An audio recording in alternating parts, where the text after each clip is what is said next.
Tzvi Lebetkin, the Rabbi from another planet. Please like, share, and subscribe, and ring that little bell. Ring the little bell so you're notified when new videos drop. So I do not know how long this video is going to go, but I'm excited about it, right? I am excited because we got two, I would think, very large pieces of news that nobody else has touched, which somewhat amazes me. We got two big pieces of news, and we got a rumor, and I love having rumors back. I mean, look. We had rumours during the Whittaker era, and this rumour is about how the current era is going to address the Whittaker era, right? It's a rumour about that. But we had rumours in the previous era, it was all like, oh my God, they're going to do this and it's going to be awful. And mostly it panned out not to be the case, right? I don't know what happened, right? I think my guess is most of it was true. A lot of it was true. Some of it, but it's hard to tell. Here's the thing. Up until the last era, and it really was up until the last era, Doctor Who fans were cleverer than most, right? They were smart, yeah, they were cleverer than most, because that's who Doctor Who appealed to, right? It appealed to unusually clever kids who wanted to look at things with levels of moral ambiguity. That's why I always hold up the Genesis of the Daleks. Have I got the right speech? You know, Tommy, do I have the right? When he's like going to destroy the Daleks, and it should be. If it was the Jodie Whittaker years, you'd be like, oh, keep up. You know, it'll be. But that moral ambiguity is something that only clever people will enjoy. Okay, normies are like, why did you blow up the Dalek? You know, it's only things that's what Doctor Who has always been. It's a show that people who are a little bit clever than average enjoy. Also, I think it's a show that outsiders enjoy, which is why clever people like Doctor Who, generally speaking. And also gay people. I think it's got a very, very large gay following, because if you felt like somewhat of an outsider, I can see you identifying with Doctor Who, and I see the overeducated idiots that run our television in 2022 and have pretty much destroyed our culture from doing it. They go, no, you can't relate to something unless you see yourself in it. You've got to see yourself. Do you actually want to know why this has become such a huge thing in the last 5-10 years? I'll tell you exactly why. Because men and women are different. Everything goes back to that. Men and women are different, right? No one's better. But they are, and no one fits exactly into the template, right? But men, generally speaking, have characteristics, and women, generally speaking, have characteristics. And I don't think it's that much of a spectrum. I think you're you can be a feminine bloke, you can be a masculine woman, but I basically think for 99% of our species, gender is a binary option rather than a rainbow. Okay, that's what my opinion. I think it meshes with scientific fact, but you know, YouTube doesn't like that. I can say that on Twitter, though. Thank you, Twitter. But there was an idea that women were somehow an oppressed underclass in society. And I don't know how you come to that conclusion other than lying or being insane. So there's a big push to have more women in upper management. Now, men and women are different. One of the things I always cite is how boys and girls play. Boys play with characters with very, very large, defined characteristics. You know, like Han Solo, He-Man, very, very cartoonishly large personality traits, right? So, because they want to imagine that they are Han Solo, they want to imagine that they are He-Man, right? And so they take on the character traits of the character, right? Girls play in a subtly different way. They want to imagine, boys want to imagine that they are Han Solo, but the girls want to imagine that they are the character they're playing, right? They want to imagine that Princess Buttercup is them, right? Girl characters basically have limited characteristics, so they can see themselves as the character, and that's what's happened. It's a difference between masculinity and femininity, which they want to deny is real, but is very, very palpably real, right? So we have women in a disproportionately high number of women coming into positions of management in the entertainment industry, and they go, wait a minute, if they can't see themselves, they can't relate. No, that's called women, not people, right? And there's only a segment of women, and there's. Man, we had a lot of women like Doctor Who from 2005 to 17. Capaldi, I've always been amazed, right? Capaldi always gets the biggest response from my female viewership as the sexiest doctor. And there's Matt Smith and Pete and David Tennant.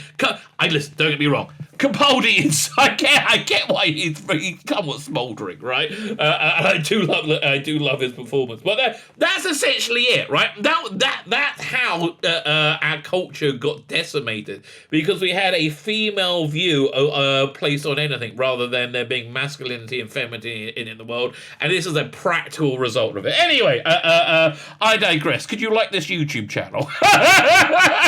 that was the best segue I could do, right? Like, share, subscribe, comment. All those things are fantastic. But anyway, we have lots to talk about. Is there two good pieces of news, one great rumor, which I'm so much more convinced of now, right? So we got and we got a few articles to go for. So like, share, subscribe. But I don't know how long this video is going to go for. I was thinking I normally get 40 minutes is my goal, right? That's always my goal. I'm doing an extra live stream tonight. I'm recording this on Sunday, December the 11th, and so tonight at 5 o'clock UK time, I'm going to be doing. It'll be about an hour, but I'm doing the 2022 year in review for Big Finish. I'm doing that with Jimmy Quirk. I started doing it on a live stream last week. He said, "Oh, bring me on. I want to talk about it." I said, "No, I want to bring you on, and we'll go much more in depth." I mentioned it last night on my Saturday stream, but I gave him the wrong time because I screwed up. I'm trying to think about time differences, and I wrote 2:30, and I meant to write 12. I missed the 1 hour. I meant to write 12:30. Anyway. With that all said, like, share, subscribe, comment. Thank you very much. 'Tis the season and all that. You know, good peace on earth, goodwill to all men. Which means liking, sharing, and subscribing. I'm happy with just subscribing. That's really, really great. I like it when you subscribe, right? YouTube likes it when you shares. They love shorts. I'm putting out 2 or 3 YouTube shorts a day. Please follow those. There's some of them get no traction. I'm doing an advent countdown of the most Christmassy Doctor Who's ever.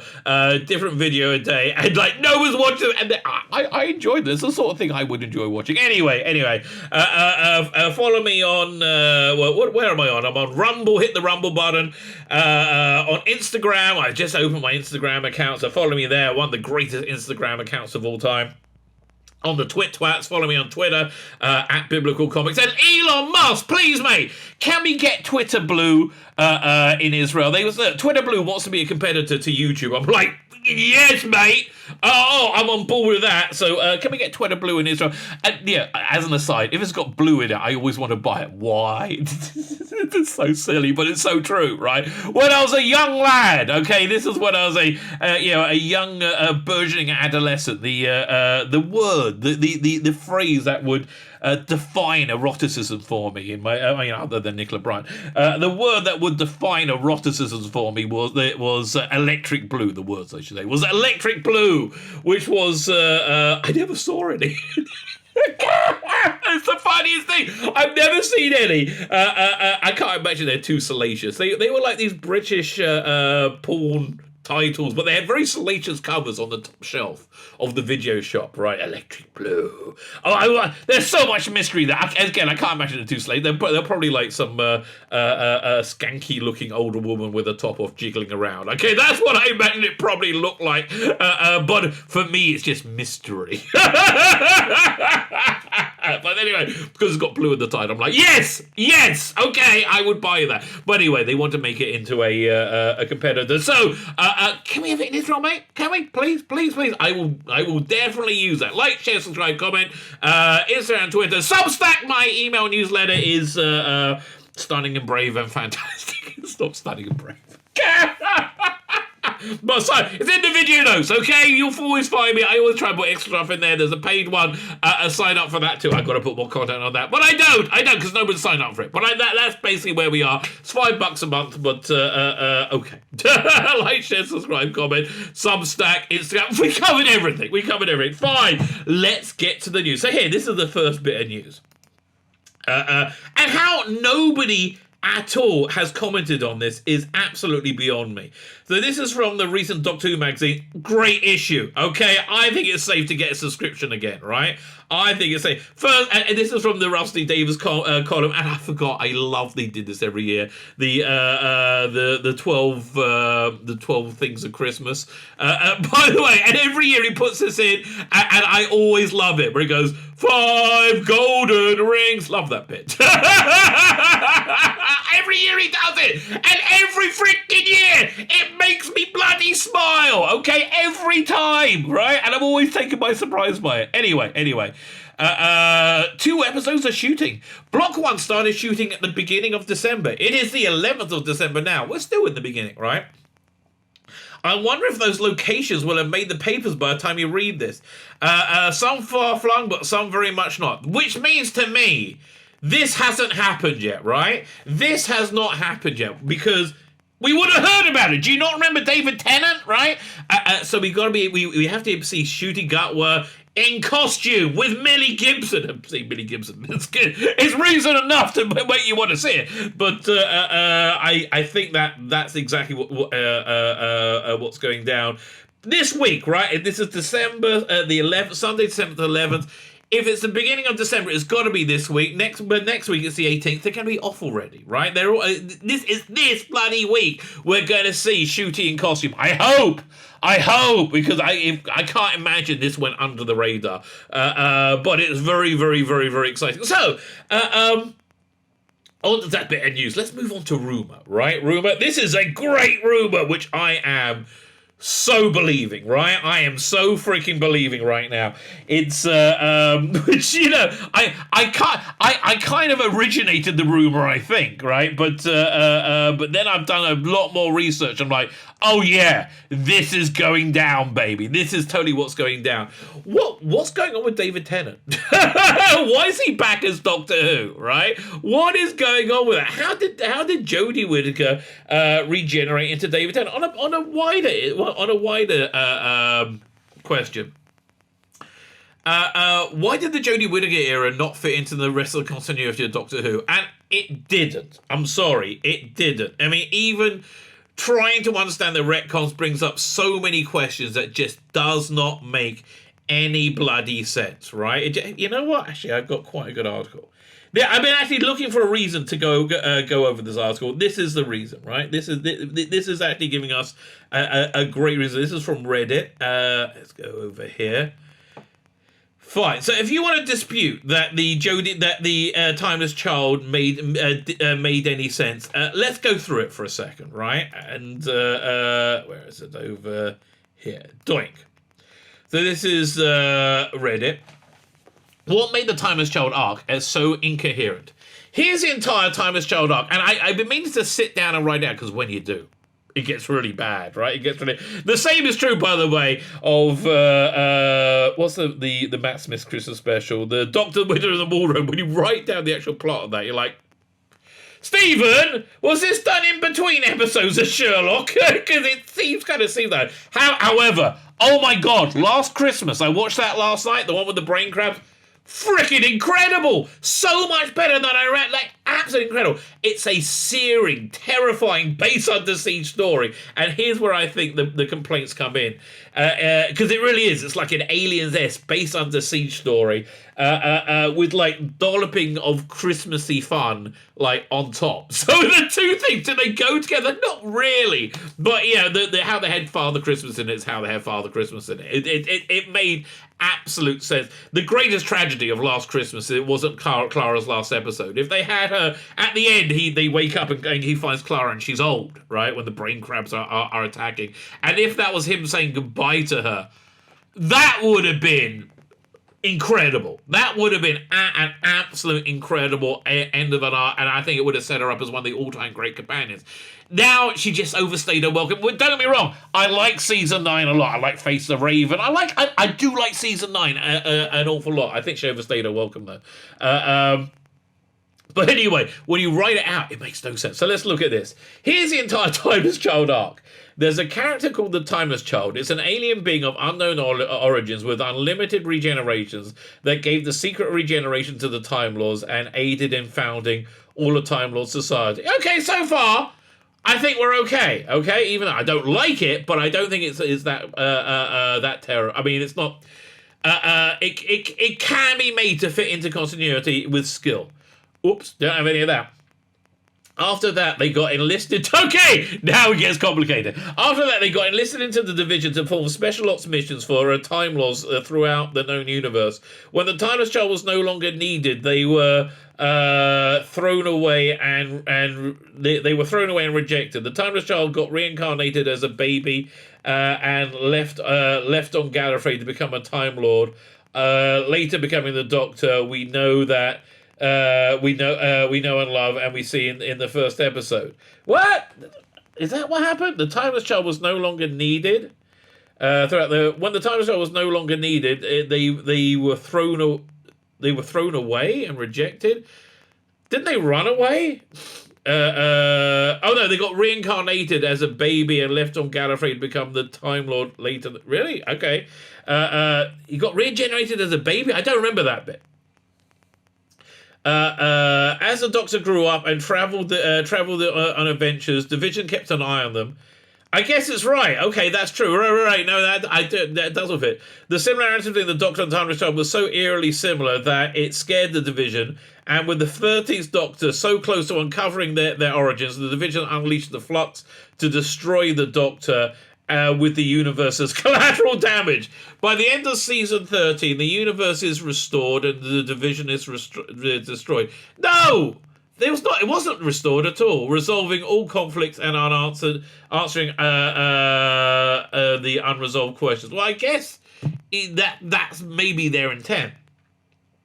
This was a surprisingly straightforward and coherent plot for Timeless Child and Flux, and I believe Tribunal's true intention for the arc. You might not agree with the direction it taken. I wouldn't say it's necessarily bad or law-shattering, groundbreaking when you compare it to the stuff Russell David Moffat did. However, it's when you add in the extra detail the Chibnall's stuffed into their history, it becomes nonsensical. Okay, fine. I'm glad I held out.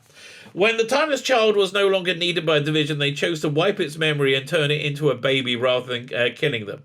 Why did the Division choose to kill the Doctor with the Flux rather than just wiping the memory again? Okay, good question. And if they don't mind committing genocide, why didn't they just kill the Timeless Child the first time they were no longer needed rather than just wiping the memory? Reasonable good question. The Doctor and the Timeless Child are almost completely separate individuals, so why does the show muddle the fact but make them seem identical? The Doctor is a reincarnation of the Timeless Child, but it has an entirely different childhood. Doctor's childhood wasn't fabricated memory, otherwise we wouldn't see a young First Doctor Listen, nor would the Master remember them growing up with them. Okay, also true. Young Martin, listen, right? Fine, okay, yes, okay, fine. I'm going over all the continuity errors. And with the Doctor being a Time Lord with 12 regenerations until Series 7 of the revived era, I guess. The Timeless Child an unidentified alien race with the Timeless Child and unidentified alien race with infinite regenerations. They're not even genetically the same. If the characteristics are determined by nature and nurture, and they share even this, are they even the same character? Where does the future Doctor fit in? If they're one of the Timeless Child incarnations, as heavily intimated, that means the Doctor just happened to pick the exact same name by sheer coincidence and heavily overcomplicates things when it comes to distinguishing between the two separate characters. But wasn't she the Doctor at that point? No. Fine, you're right. And if the future Doctor is an incarnation of the Timeless Child, does that mean she isn't really the Doctor after all? Or if they actually are a hidden incarnation between, let's say, the second and third Doctors? That was the initial rumour. Does that mean the Division had power to scoop up an incarnation of the Doctor and wipe their memory this whole time? In which case, why did they not choose to do this again with 13 when she started to snooping into 13? Well, okay, I think we can say by this that if you start to think about the Timeless Child, it all falls apart because it's written very, very bad. I've come up with hundreds, I mean literally hundreds of nitpicks, right? And continuity errors. So what is going on with this? What could possibly fix this? And the other factor you have to put in: how do you not alienate the Jodie Whittaker fans? You might go, well, who cares about the Jodie Whittaker fans? Because the Jodie Whittaker fans, well, they're not really Jodie Whittaker fans. When Jodie Whittaker started, much like now, we lived in a very divisive world, right? And everything is very tribal. So if you criticize the Jodie Whittaker Doctor Who, you immediately labelled yourself as somebody who loved Donald Trump. I actually did. But yeah, that's beside the point. Love Donald Trump, but you love him and you love Brexit because you hate black people and you hate gay people, right? Wait, what? No, none of that. No, none of that's true. No, none of that's true. No, I don't hate those people at all. I don't hate anybody because of their identity, right? But that's why Jodie Whittaker had complete support from the entertainment industry, from every aspect of the entertainment industry. The Big Finish, the media. You weren't able to criticize Jodie Whittaker's Doctor Who because then you were essentially saying, I love Donald Trump and Brexit because I hate black people and gay people. And people didn't want... And people were very tribal, right? Very, very tribal. So you can't piss them off either, right? By even saying, oh, it's all a dream, it never happened. So what is going on? So I was thinking about this going, well, we see Meet the Beep is coming back. Meet the Beep is, of course, from the... And the Wraith Warriors. Well, it looks very much like them, right? Meet the Beep and the Wraith Warriors. These are cartoon characters, comic strip characters from Doctor Who magazine. I was like, has Doctor Who fallen into the comic strip continuity? Is that what they're going to say? Like a comic which is created by whoever Neil Patrick Harris is playing, probably the toy maker. I think they're going to explain everything like this. That at some point in the past, and they may not be specific, but if they are specific, when immediately after Capaldi regenerated and fell out the TARDIS, right? Fell into some kind of pocket universe constructed by the toy maker or whoever Neil Patrick Harris is.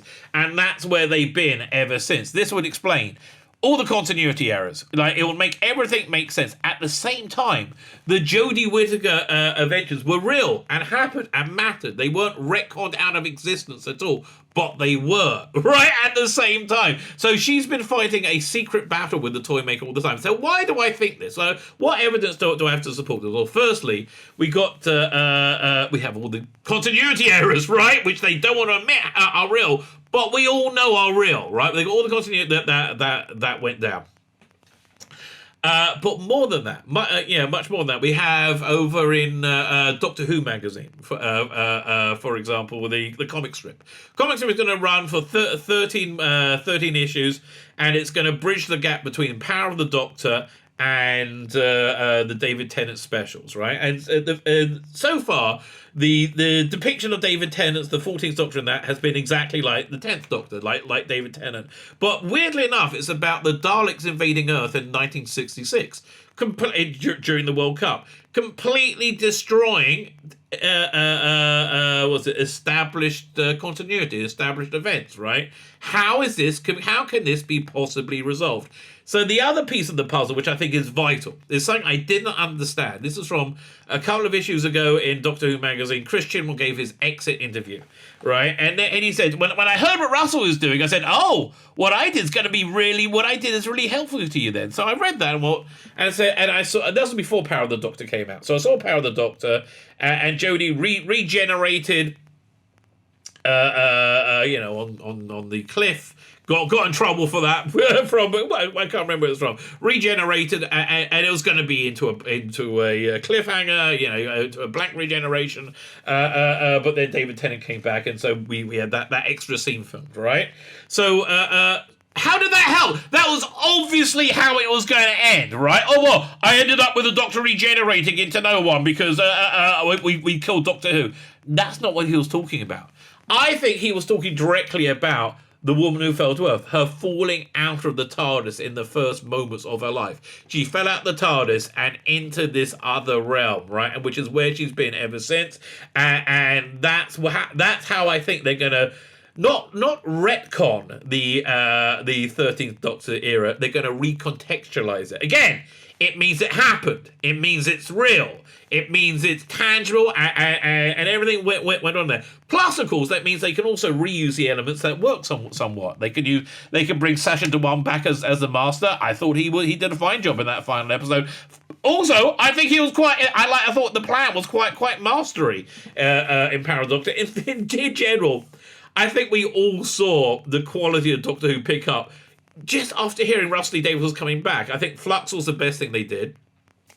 And the Flux season and the specials were, by several hundred country miles, better than seasons 11 and 12. They weren't good. I'm not saying I found them good. They were full of plot holes, but they were far more successful than anything that came before them. There are bits of it work. So they can bring Sasha Dewan's Master back. They can bring those Cybermen back. I thought that they were great. I think they can bring those Sontarans back. They could do a lot of things, right? And if you really want to keep the people who supported this era on board, you know what we could really do, right? You could do a 4-part miniseries on the Disney Plus channel, or the Doctor Who channel. And basically, I think the whole thing is going to be David Tennant getting out of this reality, which will bring Shooty Gut was Doctor into reality. Which number Doctor is he? Is David Tennant really the Doctor? I don't know. I do know that cloud background that we saw with him in the trailer. What the hell is going on here? That's all we've seen so far, right? That's nothing to do. They also said in Doctor Who, that's nothing to do. That wasn't there. That was fabricated. Well, everything's fabricated. It's not real. That was fabricated to. What's it called again? That was it was just because they didn't want to spoil it. When you see what the real background is, it's going to be a big spoiler. So that's quite interesting. And so I think this rumor, which I might have invented,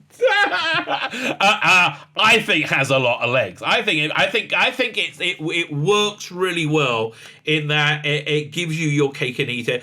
And even if that's not the case, I find a lot of people who are more naturally my audience, who didn't like the Jodie Whittaker era, are very, very resistant. Not resistant. So they switched off to I don't want to see what Rusty Davies is doing. I don't think it's going to be good. You can't never fix it now.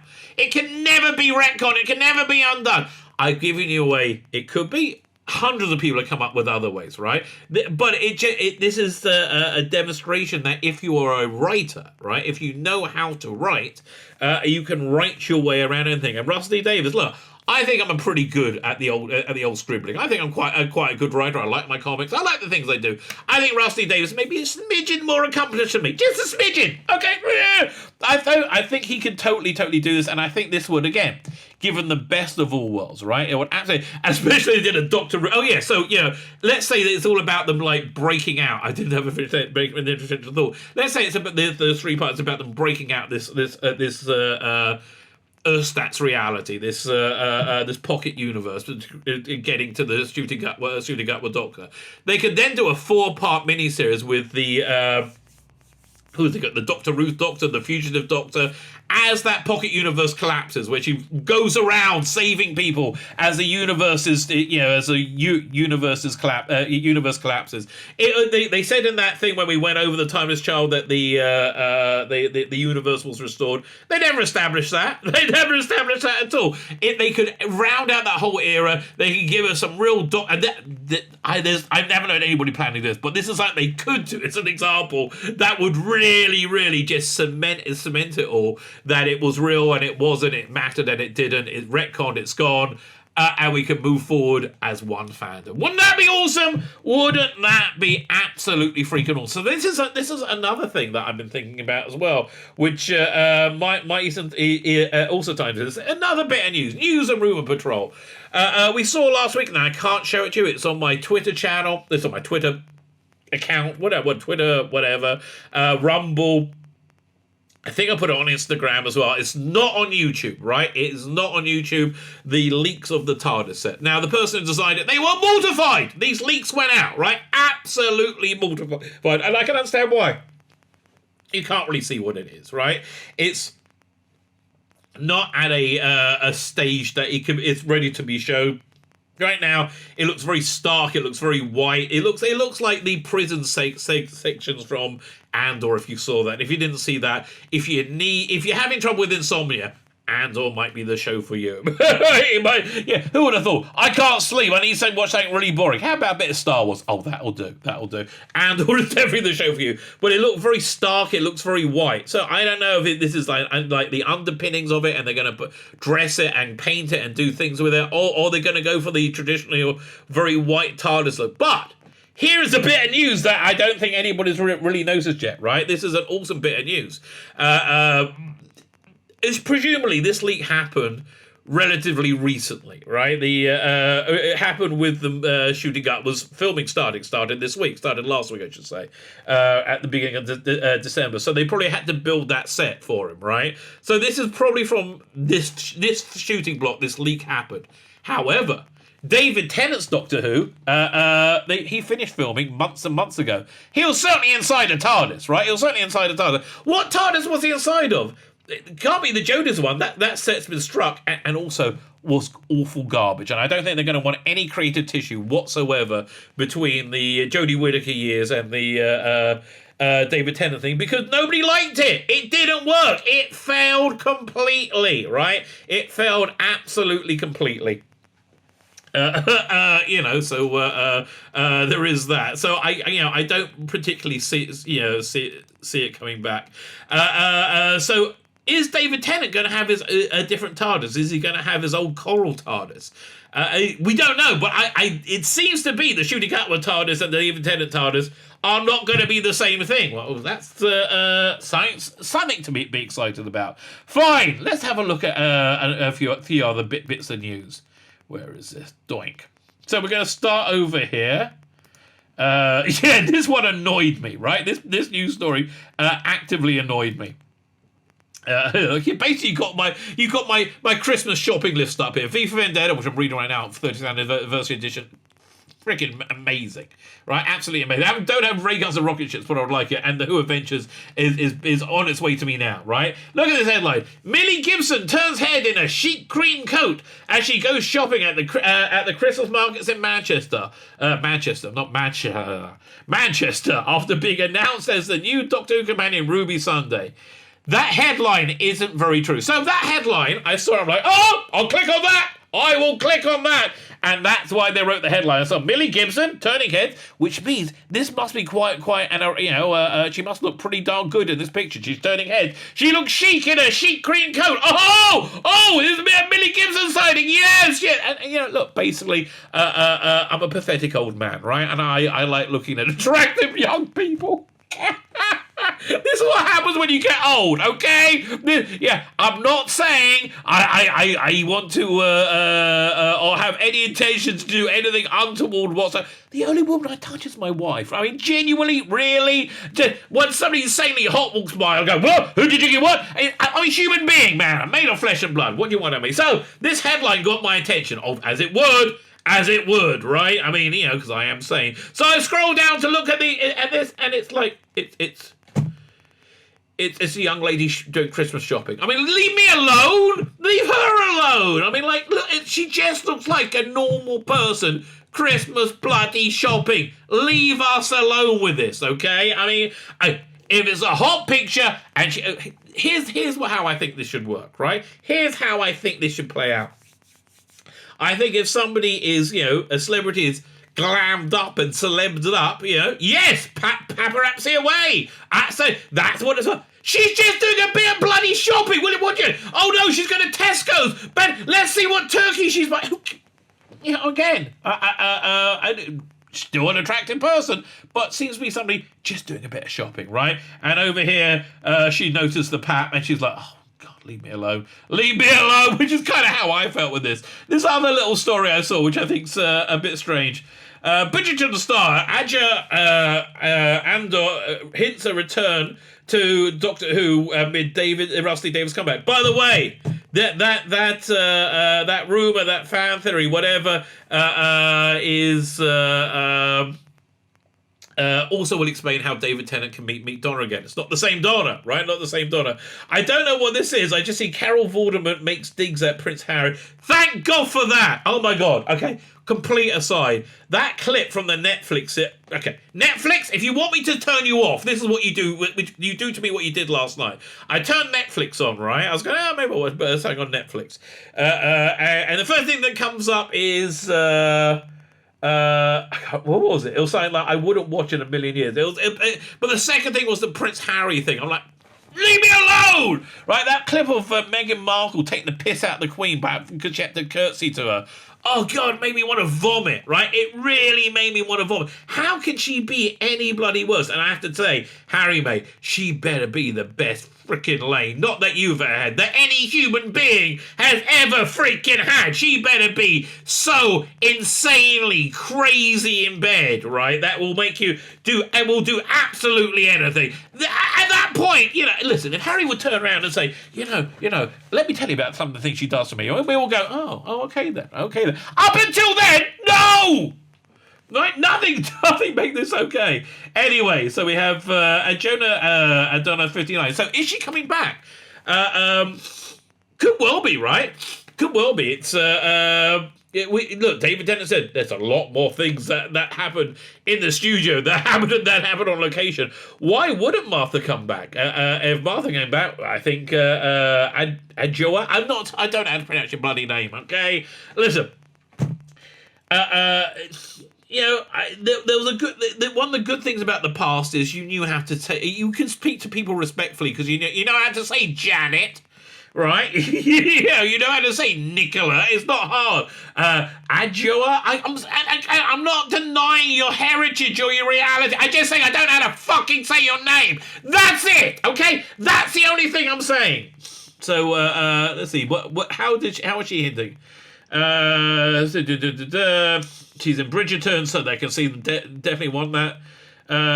Speaking of pride on the red carpet, she talked about she will return for the show. Russ is genius, she said. Every show I've done, I did a show called Cucumber for Channel 4. Died of death, that show. It's weird. He's an absolute genius.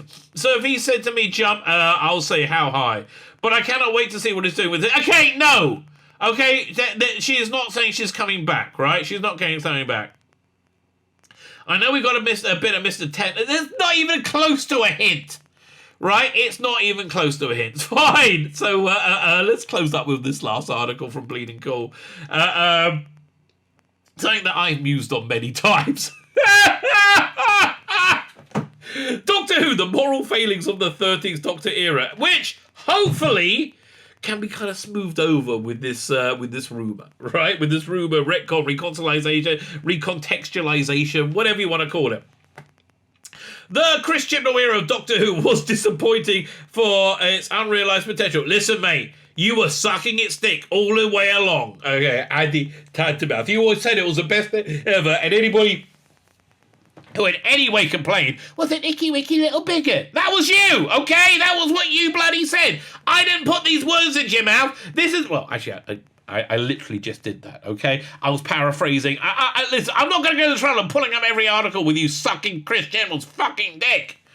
Oh, but, that's my impression of what happened. Not as much as Paul Cornell. Okay, despite having a fresh and likeable lead in Jodie Whittaker, so unlikable. A charisma black hole, right? So unlikable. It's not her fault. God, that is the Jodie Whittaker era, right? That is the rallying cry of the Jodie Whittaker era. It's not her fault. Not solely her fault, but it's partially her fault. I mean, she did say the lines. She was more than capable of pushing the envelope as an actor. Nope. I never saw any evidence of that whatsoever. Judging from work shows prior to Doctor, where she played things she can understand, like housewives and mothers, right? Because she's not very clever. And I base that on watching her performance as Doctor Bloody Who. This is not like baseless. I don't think she's very clever. Instead, her 3 seasons were plagued by disappointingly timidity, where the Doctor just didn't do enough. Yeah, she was a bus driver the first season, and if afraid of as if afraid of challenging the status quo. Well, she was. She loved the status quo. She was a complete conformist, right? This Doctor. Doctor Who tends to reflect the times. It absolutely does, right? And that's why you had this Doctor be an idiot, absolute idiot conformist, because that's what was made chic at these times. Yeah, if you're not following the whole Twitter files drop, let me just encapsulate it for you a little bit. How did the world change so quickly? So weirdly, right? How did we lose any idea of public decency? How do we have middle-aged men in heels and thongs twerking on floats for 12-year-olds? How do we have drag shows in schools and libraries? How did this happen? Well, the Twitter files is basically show this and a lot more. I mean, it shows collusion between the intelligence services and social media to subvert the 2020 and 2022 elections in the US. Right, so that's the first thing. But how does it actually work? Well, let's say you have 1,000. Let's say there's a drag, like a drag hour in a primary school, right? A drag show in a primary school, and you have like 1,000 people post about how great it is. It's like, oh, it's so great. We're inclusive. It's wonderful, right? And you have 1 million people go, what is this shit? It's the most disgusting thing I've ever seen. What? Leave the kids alone. They would hide the 1 million posts and they would and they would promote the 1,000, right? So that would create a cloud of reality where up is down and black is white, essentially. And so right after that, you go, well, of course, I don't want to be a bigot and say we can't have drag shows. That's essentially how the Twitter, how Twitter and social media controls reality, right? If you didn't know. So it tends to reflect the times, and it reflects the times of the reality now. During the 2016, is an extreme desire for conformity, right? Conformity and being controlled by government and being reliable on government. That's what became chic, right? Because that's what was that was the messaging by social media. It still remains to be the messaging by social media, which was the messaging behind the 13th Doctor, 100%. Unfortunately, the start and the 13th Doctor came at an unfortunate time at the start of the Brexit era. No, right in the middle of it, actually, as I recall. It was several years after Brexit, wasn't it? The series under showrunner Christian felt reluctant to be too radical or rock the boat with the Doctor. No, okay. Doctor Who had always had a progressive bent since the 1960s. Agreed. Doctor has commonly arrived in a place where a despotic, oppressive government ruled over. No, and now she helped the despotic governments, right? And she helped with the mind control. And they would end up the rebels, overthrow it for breakfast. This came the default mode during the 90s version novels, which are actually quite good. Under Christian, well, that impulse went away. Okay, fine. In Demons of the Punjab, the Doctor visited the tragedy of the partition of India. What? You mean where one group of Indians killed another group of Indians? Where this group of brown people killed that group of brown people and they all turned around and blamed white people. Okay, well that makes a lot of sense, right? It's 100% the white people's fault. Nothing to do with the brown people. Why? Because they're brown people! And that's essentially how it worked. Really? It's okay. Basically did nothing to change. It did nothing to change anything. The aliens turned out to not be bad, but were there to mourn the impending deaths from history. The Doctor didn't make any effort to save Yaz's grandmother's husband and let him get killed by the separatist fanatic brother. All in the name of preserving history. In Rosa, she and her companions chose to let Rosa Parks get discriminated against by the racist South in order for the civil rights movement of America to happen. right? Back in the present day, she does nothing to sort villainous billionaire Robertson Chris North, whose greed and coward. Okay, we know she's shit. Blah blah blah blah blah. Okay, fine. This goes on and on and on. This goes on and on. I'm not doing anymore because okay. Chris Chibnall can't write Doctor Who. That's basically the bottom line. Chris Chibnall cannot write Doctor Who, and he's gone. And he's gone, and he's about to be, not retconned, recontextualized, out of reality, so Doctor Who can thrive and grow and become the awesome new thing, which I'm sure it's about to be, and I very much hope it's going to be. My name is Tzvi Lebetkin, the Rabbi from another planet. Please like, share, and subscribe, and ring that little bell. Ring that little bell so you're notified when new videos drop.